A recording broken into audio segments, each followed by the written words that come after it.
Hello, ladies and gents. We're on the module A to 8. Block 4, how our empires experienced. It's been a long journey. I'm in my last academic year. I influence youth today, young teenagers, mature teenagers, young adults, mature adults, OAPs. If we dig deeper, we can broaden our horizon. We can broaden our horizon. One at Unit 18, British Decolonisation in the Middle East, page 352. While the traditional view has been that the lack of development in the protectorates had undermined tribal leaders, it has more recently been argued that the colonial office initially pursued an interventionist policy within the Federation. They aimed to transform the tribal councils, the dollars, insisting that development aid to the rulers in the 1950s and 1960s be channeled through them. Johnson 2017, however, as this aid was perceived as foreign influence rather than being in benefication, it had the unintended effect of undermining the authority and influence of the tribal rulers and perhaps helped to generate a growing political consciousness. Kelly argues that there was no great opposition in the colony and the Western Protectorate to a merger, only to its terms. Rather, it was British attempts to delay the constitutional advance of Aden from 1956 onwards, which drove some rulers in the arm of Nasser and the Yemenis. This all stored up trouble for the future despite a temporary reprieve for Britain in April 1958 after the intense demonstration of British military power. The Inman of Yemen decided confrontation had proved too expensive and an uneasy truce followed. Next major trouble came from 1963, and this time it started not in the tribal areas but in Aden itself. The trouble started after Aden Colony was incorporated into the wider Federation of South Arabia. In an attempt to dampen the pace of change in Aden by circling it more conservative tribal areas.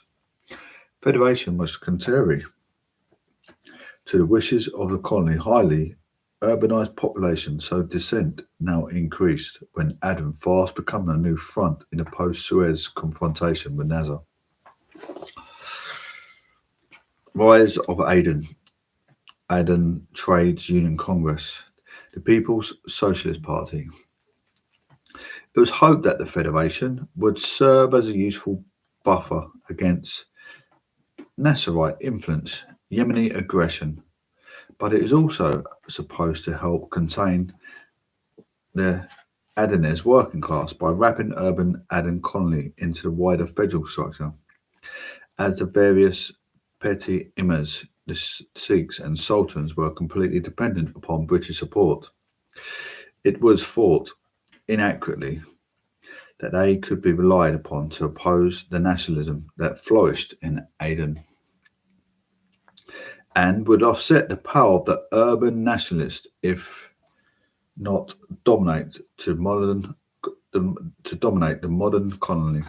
However, Aden was, as Colonial Secretary Ian MacLeod conceded, a very politically conscious place, whereas the protectorate rulers and the leading merchants of Aden wanted a loose grouping. Backed by a British defence guarantee, this was rejected by the radical nationalists of Aden Trade Union Congress, established in 1956. ATUC wanted to kick the British out, overthrow rulers and the Imam of Yemen, and forge a union with their radical compatriots to the north. So political development in Aden was very different from that in the protectorates. The rise of the ATUC as the undisputed leader of this nascent labour movement reflected the socio-political effects of urbanisation and industrialisation, a result of the expansion of the colony's oil economy and the impact of the regional events. The ATUP was led by the pro-Nazarite Abdullah al-Asnag, a pro-independence Arab nationalist who also advocated union with Yemen. The group was composed largely of migrant Yemeni and protectorate Arab workers who worked on the expanding BP oil refinery. Opened in 1954 following the Iranian oil crisis in 1951. By 1959, the colony had a population of 37,000 Adeneses, but 48,000 Yemenis. In effect, a fifth column whose task was to spearhead the incorporation of Aden into Yemen. Hayam and Louise, 2000. Once legislative vote for the colony's accession to the ill-fated federation had passed, it was now a straight fight between the British to put the federation on its own 2 feet, and the Yemeni Adenese nationalists backed by the Egyptians to cut it off at the knees. Read the following extract from Urban Elites and Colonialism. The nationalist elites of Aden and South Arabia by Abdallah Bergera, which was published in the Middle Eastern Studies in 1970. And we think about the following scriptures. What insight does the extract provide for helping us understand the complexity of anti-colonial nationalism? Adam, the wider regional context. Nationalist elites in Aden are politically orientated towards the achievement of power. They can be characterized both in terms of methods they use for achieving their objective and in terms of the area in which they operate. Thus, these are those elites who participate within the formal colony political structure, and those elites who operate outside it, with the objective of placing the colonial structure with nationalists, one in which they will hold in the reins of power. Secondly, these are those who operate with Aden only, and whose encompasses the whole of South Arabia. These two dichotomies are not counterminous, thus adding to the complexity of the political situation in Aden. But Aden is also part of a wider Arab society made up from Aden itself, the Protectorate, and in Yemen, Arabs from this whole area form one cultural unit with no major differences in language or religion. Within a wider society, however, there are internal lines of cleavage and differences in the style of life between urban and rural semi-nomadic and agricultural peoples, for instance. The difference between the tribesmen coming from the backward and undeveloped protectorate and the highly urban and sophisticated Adenese townsmen is marked and important. The Adenese, as citizens of the colony, had all the political rights which are denied to the Yemenis and the protectorate Arabs. It is the Adenese, through their elite, with whom the colonial authority has sought to cooperate and prepare for eventual independence. In this political process, the Adenese nationalist elite monopolised the area and used all available opportunities to the maximum.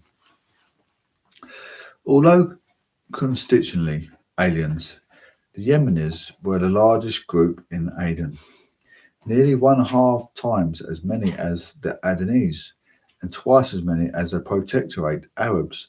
Just after the war, they were almost equal in numbers to the Adenese, but since then they have increased more than 3 times. This is in spite of the long distance they have to cover to reach Aden compared to protectorate Arabs.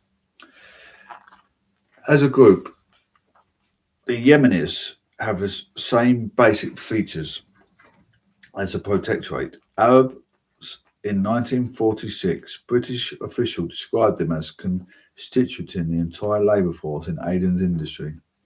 They come south from year to year for a year or two, leaving their wives at home and return when they have accumulated sufficient money. This description was still valid for the Yemenis 2 decades later. Thus, the political interest of the Yemenis in Aden was intensely bound up with their interest in the political system of their own country. Only as members of the politically orientated Aden Trades Union Congress did they participate in Aden politics.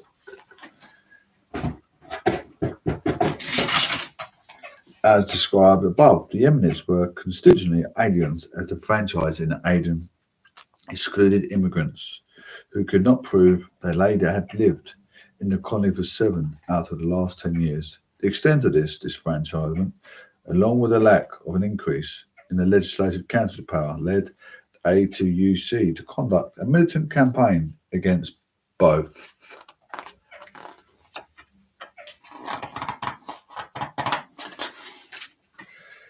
Putting forward trade union, democratic and nationalist demands with the slogan "One People, One Yemen, One Struggle."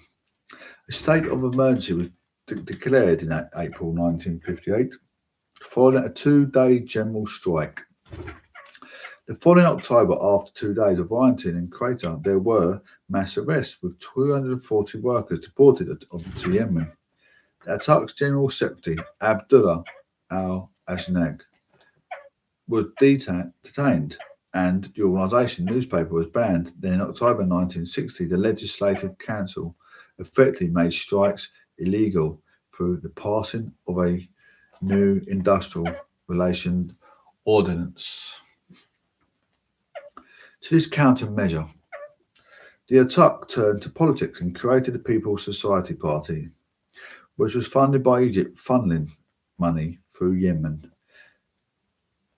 Demonstrations continue. However, British troops used tear gas and opened fire at one such event on 24th September, leaving 1 man dead and several injured.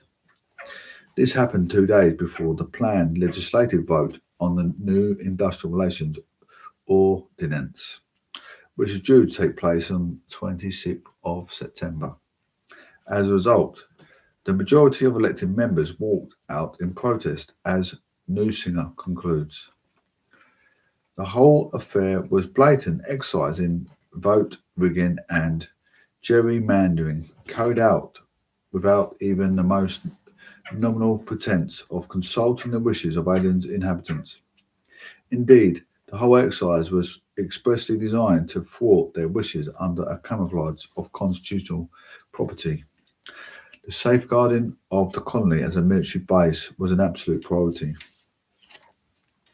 The Yemeni group attack in Sana'a also occurred around the same time, on the 28th of September 1962, causing a huge celebration on the streets of Aden, but also deep concern for the British government. The response was twofold.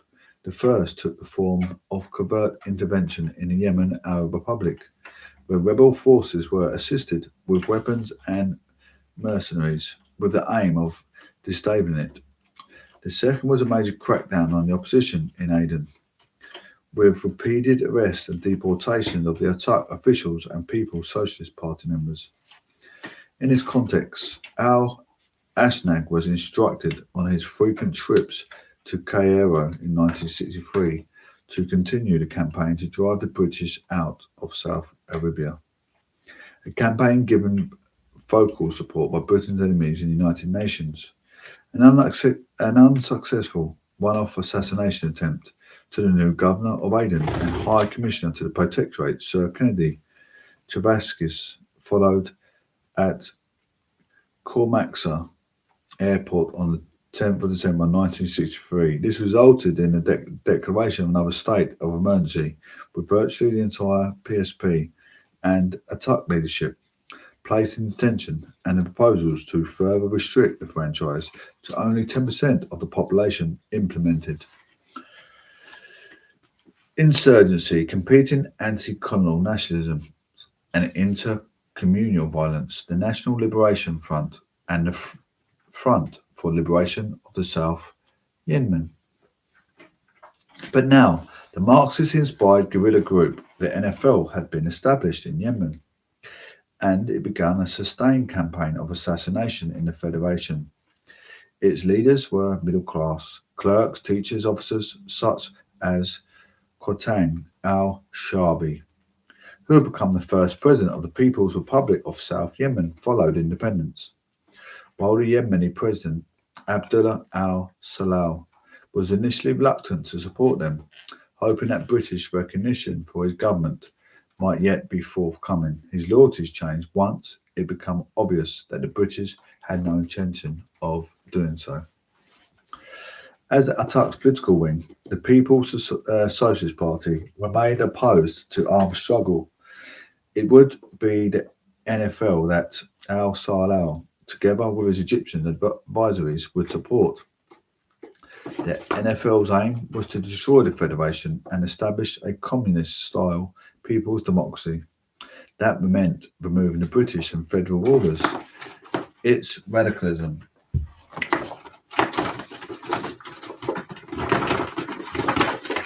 Get out. You fucking idiot. Get out and stay out.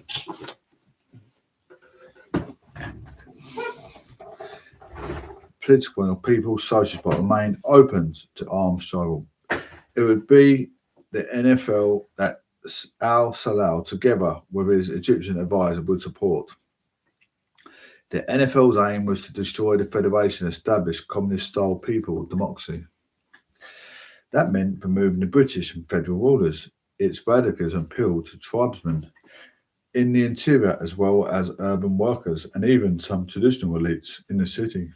Furthermore, the Yemeni revolutionaries and their Egyptian allies provided the crucial means to sustain campaign of resistance and political agitation, with Yemen often a safe haven to anti-colonial descendants. The NFL's first challenge to the British was a guerrilla insurgency in the Radfan Mountains, close to the border with Yemen. NFL armed groups crossed into the area from the YAAR and gathered and organised the tribesmen for rebellion. The British assembled a 1,000-strong expedition in response, with 50,000 local inhabitants driven out of prescribed areas. Though action was often at a standstill, the area continued as a war zone until independence. Air power was a crucial feature of the campaign. Between the end of April and the end of June 1964, Hunter jets fired 2,508 rockets and nearly 200,000 cannon rounds, while the four-engine Shackleton bombers dropped 3,504 20-pound anti-personnel bombs and 14 to 1,000-pound bombs and fired nearly 20,000 cannon rounds.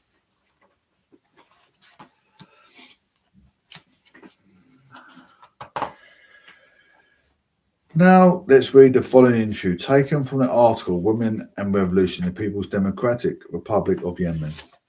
The interviewee is Ada Yafi, an Adanese shop owner daughter, who was elected to the General Command of the NFL at its 4th Congress in 1968.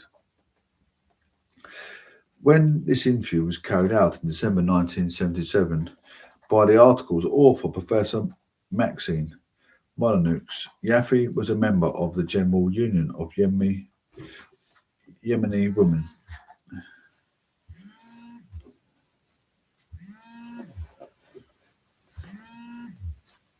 Emin, could we begin with the pre-independence period? How active were women politically? What kind of women's organisations existed? The different stages of women's struggle in our country were linked to different stages of the revolutionary process itself. Women organisations defined themselves in relation to the main political currents of the time, and the debates and divisions within women's organisations reflected those of the wider society, for example.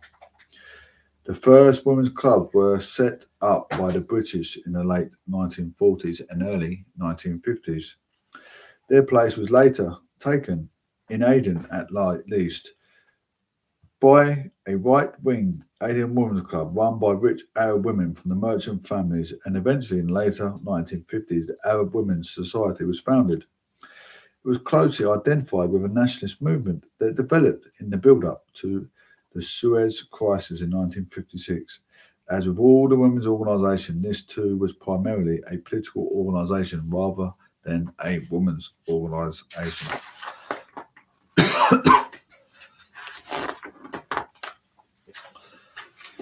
Why are these societies active on feminist issues? The Arab Women's Society was progressive compared with the other, but no feminist demands were raised within it. It was really a front of political parties then operating. Frankly, this society helped us.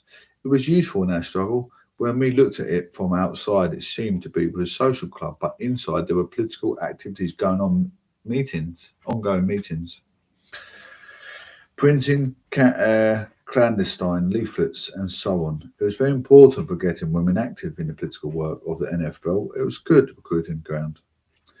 I understand that at one time you were a member of the Arab Women's Society. Can you tell me something about the class background of the organisation members and whether at any time it considered descending from the tutelage of the Arab nationalist movement to become an independent organisation? She says, no, never. It wasn't possible because of its members were also members of political parties. As for the social background of members, they are all bourgeois. The leaders were big and middle bourgeois, the membership middle and petite bourgeois. The head of the organisation was from the powerful Adenese family, which owned many houses, shops, and hotels. These were the leading elements, all housewives between the ages of 30 and 40. The membership was younger, so they were more easily influenced. There was also a women's section of the NFL. Can you tell me about its activities and how many members it had? Unfortunately, there are no figures. Women joined up if their family was involved in the NFL, maybe because of the influence of their men. There were more supporters than actual members, but in all, there were probably around 200 to 300 women active in the liberation struggle. The women's section of NFL was founded immediately after the revolution started in 1963. There was no particular leader. It was organised collectively under NFL leadership, but political work for women was difficult. We had two fronts of struggle, one against the family and tradition, the other to wage the armed struggle against the British colonists, the imams and of the mosque here in Aden used to make speeches against women leaving their houses and breaking per the rules. We women went to the mosque and tried to argue with them. We struggled. We also tried to convince our families that it was right for us to struggle. They wouldn't accept that their daughters come home at midnight after political meetings, and they would lock us out if we came home too late. Were the political meetings that were organised by the nationalist parties segregated? The only political meetings of female section of the NFL were women only, but joint meetings were also held. What political work did women do in the NFL? It differed depending on whether it was Aden or in the countryside. Here in the city, it was more political than military. For example, women led demonstrations. They were active in support of the trade union movement or in campaigns against British bias in the social curricula. We also smuggled documents, leaflets, and arms, especially hand grenades. But at first, we weren't searched. But in Aden, women were not involved in the armed struggle itself. In the country, though, they did participate in the fighting, which was natural given the social conditions of women there, unlike the women of the towns. They don't wear the veil or the black covering known as a shida, so they were more free and are used to hard work in the fields. Even though traditionally women didn't have guns, they took them up during the revolutionary struggle, and many were killed in the fighting. Women often carried out food to their guerrilla husbands. And when fighting broke out, they were caught up in it, so they took up the guns and fought back. There was given a famous woman leader called Dara and another called Hadiga and Al Hushabi. Dara came from Radfan, where the first Gridder base was established. She was still alive, but Hadiga was killed. How was the question of women's emancipation viewed by NFL women? All the documents of the revolution, the National Charter of 1965, for instance, speak of the need of emancipate women from tradition and to make them equal of men. One of the first concrete steps to be taken by the party was to work against women's illiteracy, but this was secondary to the main aim, which was to fight against the British, and there was very little discussion of women as such. We had the Arab Women's Society name changed to the General Union of Yemeni Women in November 1967. Although the NLF was eventually defeated military in the Radfan Hills, it has been argued that there is absolutely no doubt that if the British had tried to prop up the Federation, they had been confronted by an insurgency throughout the interior on a scale that is most unlikely they would have had the resources to withstand. 1964, however, following a constitutional conference in London that June, it was announced that Aden, the protectorate, would become independent by 1968. With Britain retaining a base at Aden, the sudden announcement produced a civil as well as armed struggle in Aden between the NLF and the Front for the Liberation of the South Yemen Flossie, created in 1964 by the ATUC leader Al-Asnag, with their contested visions of what soon-to-be independent state and its society should be like. Although the NFL had initially enjoyed Egyptian support, its Marxist ideology led NASA and the Egyptian Secret Service to shift their allegiance to Flossie, which had originated from the trade unions. The NFL boosted by support from the protectorates, unlike Flossie, and by British convert support in order that the NASA supported Flossie could be defeated, formed the first indigenous government in the South. Yemen followed British withdrawal on 30th November 1967. By then, NASA had a force to withdraw Egyptian military support from Flossie because of June 1967 Arab-Israeli War. The trade union-backed PSP shifted tactics to and committed itself to a terrorist strategy in Aden and the Federation in order not only to put pressure on the British but to compete with the NFL for shifting allegiance of the Adeni Street and the tribesmen of Interior. This was in Kelly, page 167. At the end of June 1967, the increasingly terrified British High Commissioner, Sir Humphrey Trevelyan, quietly advanced the date of the British evacuation from the south of Libya to November 1967. Kelly, 2015, page 179. On cue, the NFL opened their final offensive to topple the federal rulers. The federal government collapsed on the 5th of September. Trevelyan official recognised the NFL with only a few thousand fighters as representatives of the people of South Arabia and indicated his willingness to discuss with them the transfer of sovereignty only. 10 days before it left Aden forever. Aden and the changing regional context. As we learned above, the situation in Aden was exacerbated by the June 1967 Arab-Israeli War. Commitment to and defeat in the war. That war was accompanied by NASA withdrawing Egyptian military support from Flossie. NASA also charged the British had assisted the Israelis during the war. This led to the immunity of 20th of June among the South Arabian Federation Army and also among the police in Aden's Crater district. These immunities showed the British ability to control events and secure and retain loyalists. The colonial state was rapidly slipping away. We can tell us about the wider impact of events on Israel on the changing regional relationship at this time.